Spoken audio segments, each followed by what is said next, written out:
นี้ประดับประดาไปด้วยพระคาถา35พระคาถาเด้อพ่อใหญ่มีใหญ่เอาให้พ่อเจ้าภาพให้พ่อคณะกรรมการประกาศเอื้อนคนจุดถูกจุดเทียนกันจุลพ่นกันที่6เด้อก็ขอเรียนเชิญสำหรับการต่อไปที่พี่น้องเรียนเชิญคุณพ่อเขียวภูงาม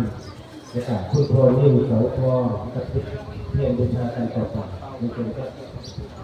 คุณพ่อเขียวภูงามคุณพ่อนิ่มเสาทองเต็มตั้งตัวแทนมาเด้อตัวแทนจุดถูกแทนเพิ่นแน่เพิ่นไปอุบลว่าเอาผู้ใดตัวแทนก็จุดแน่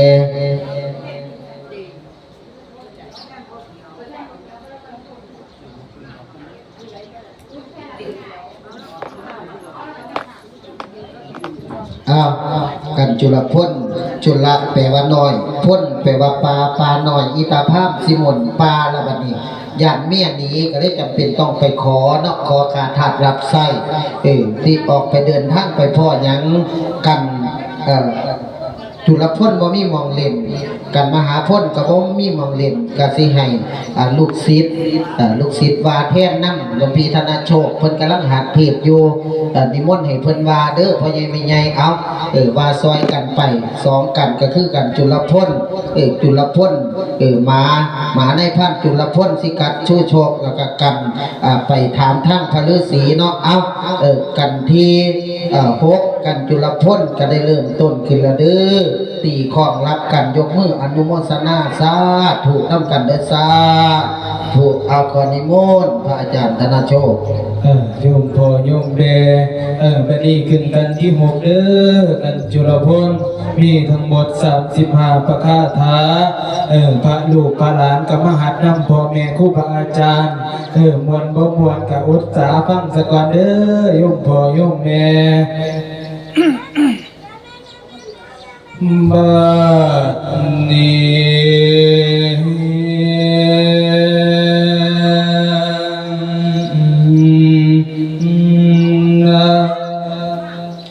ปวดสรับรับขอทำภาคเกษตรเสียงเป็นสำเนียงสำนวนภาคอีสานเจียงแลชาดุกแบบประพันธ์เพิ่มด้วยพิมพ์ภาพพญาเอกสารเสียขัดเลือกเวียนเอามาเล่นดอกเสียงบัดนี้ฟังต่อเนื่องมหาชาติกันที่หัวจุนละพุ่งสิโยยกเทศนาจาสอนเข้าถึงตอนพามเข้าพนาเข้าดันป่าทำมักข้าเพื่อนบ้านสถานห่วงของถึง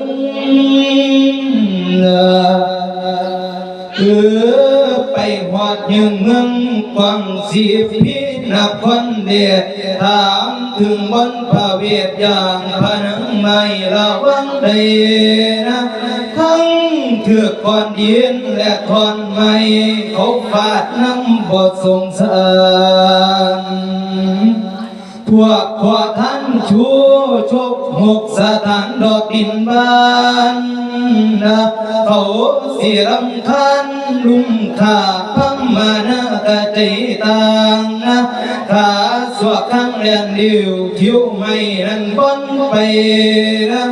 แก่เท่าพังกาโนมาดอกขินใดไฟมากกันเป็นยุ่งเดินทั้งไก่บ่เหมาะสมอันเพียรยุ่งดอกชาวบ้านหมอกแก่กันต้องคล้องผ้าชีปักเขาสีเที่ยวทองผูงเพชรไพโนบอต้องหักของผ้าดอกดังเขียนแต่เพียงดอกทอนี่ก็ถือเพชรดอกที่พามเจ้าหาถามตามหนทางวันสิไปในดาวเท่านั้นสมใจเท่าถามเขาก็บอกทีเป็นพอคำโนแต่ กี่สองลานานดอกจงจูงนักจังเน้นสมดอกมาดมุงแล้วดันดุงไปพานมถึงเขาห้องวันในพันเกียรติสถานดอกมองหางนะเยตาพังบอกหวนหูว่าสัตสุติรัตานนะมาในพันโอ้หุ่มเข้าพันคุมดอกสันสาย